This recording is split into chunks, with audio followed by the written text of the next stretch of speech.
Muraho neza, nishimiye kubana namwe muri ICT, kandi mbabwira ngo aka karirimbo nabahaye kabashimisha.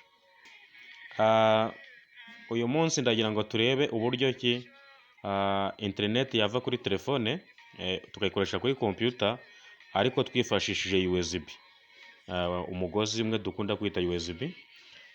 Uracomeka umugozi wawe ucomeke kuri telefone. Nimara kuwucomeka kuri telefone ndawucomeka no kuri computer, ndebe neza kuri connecte cyangwa se ko machine iri kuwusoma, kuko machine ihita isona ikwereka ko umugozi yawakiriye.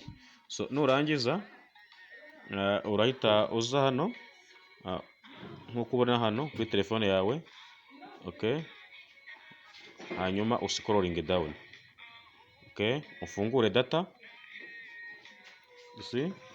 ufungure data.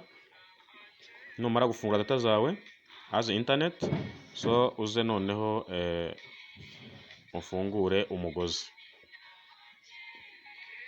Turebe neza umugozi nguyu hano, nguyu aha. Android system charging device via USB.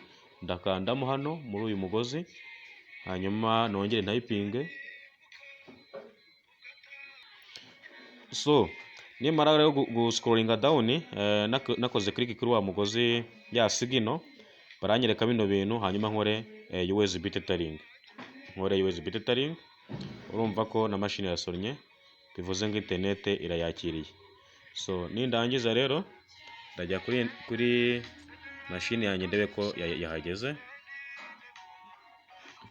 Dore ngiyi hano niba muri kuhareba ya loading, internet ubwo yamaze kuhagera. Okay, reba uburyo bari kumbwira internet yahageze ngiyi, ubwo yabaye connect. So ibi rero bigufasha kugira ngo bundles waguze zitaja gushira cyane, zibe saved. Ibi rero ni byiza cyane kuruta wireless tethering.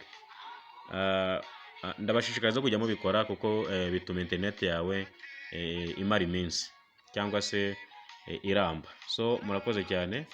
Ubu noneho najya kuri internet, ashaka y'akantu internet banayibonye. So najya kuri internet, urabona ko nagiye kuri YouTube. Noneho urabona ko internet ndayifite. Okay, ubu noneho nakwinjoyinga internet inyuze mu mugozi, nka savinga data. So mwakoze cyane kureba ino video, ariko ndabashishikariza gukora subscribe kuko nzakomeza kubagezaho video nyinshi zijyanye n'ikoranabuhanga. Thank you very much. See you again.